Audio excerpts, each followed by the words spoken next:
শিয়াল মুরগি খায়, এটা কে না জানে?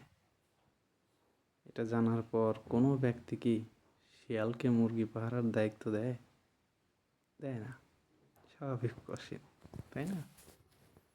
কোনো ব্যক্তি শিয়ালের কাছে মুরগি পাহারার দায়িত্ব দেয় না। এটা একেবারে যত বড় নির্বোধই হোক, এইটা কেউ করে না।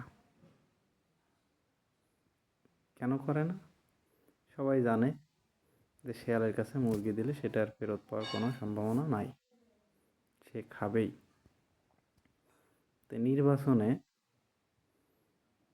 প্রার্থীদের মধ্যে যারা ঋণ খেলাপি আছে, এরা শিয়ালের থেকে কোন অংশে কম? এদের কাছে আপনি মুরগি দিয়ে মুরগি ফেরত পাওয়ার আশা কিভাবে করেন?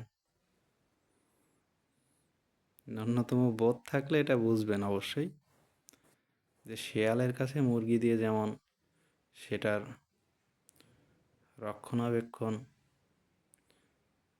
করা সম্ভব নয়, ঠিক এই ঋণ খেলাপিদের কাছেও সাধারণ মানুষের আমানত এটা রক্ষা করা সম্ভব নয়। সে খাবেই।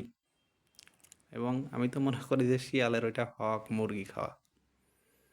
তাকে যদি আমরা ওই দায়িত্ব দিই, সে আরও হক মনে করে খাবে, তাই না? সুতরাং সাধু সাবধান।